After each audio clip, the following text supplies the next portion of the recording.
When you turn on the 700 Club, 6. you're watching a program that has been on the air continuously since 1966. It's CBN's flagship show and one of the longest-running daily programs in television history. Probably seen more people come to the Lord through CBN than any other organization in the world. But it wasn't me, it was God.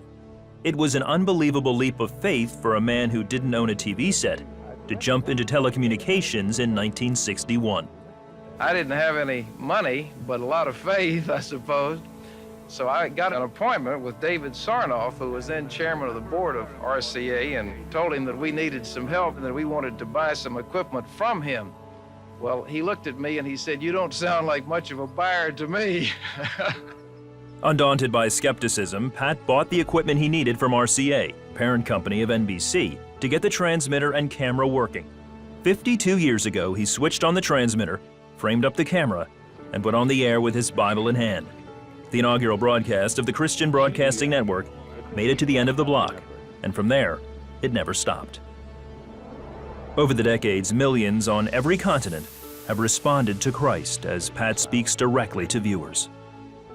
Lord Jesus, that's right, pray with me. Lord Jesus, you know what I've been through.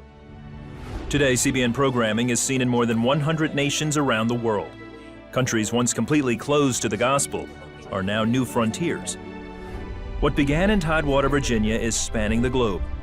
All the best human strategies in the world couldn't accomplish that feat. I wanted to be part of God's plan, and I think that His plan is for world evangelization and to bring millions to the kingdom, and He's let me be part of it. In 1978, Pat was reading out of the scriptures in Isaiah. Is it not to share your food with the hungry and to provide the poor wanderer with shelter when you see the naked to clothe him? With that biblical mandate, Pat started Operation Blessing.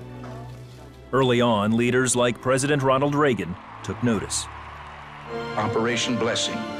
They've given nearly $2.5 million to more than 8,500 churches, and this money is then matched by the local churches. And the result has been fantastic. Now, a fleet of trucks cross the nation providing hunger relief. Water wells are dug on every continent, and orphans are rescued.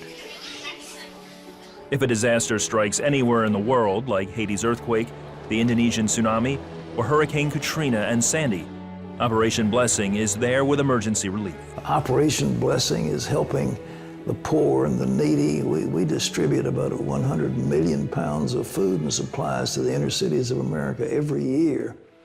Regent University began with 77 graduate students in 1978. Today, over 5,000 scholars are training in the major disciplines. The American Center for Law and Justice was established so that when the rights of religious people are violated, they have a strong advocate in the courts.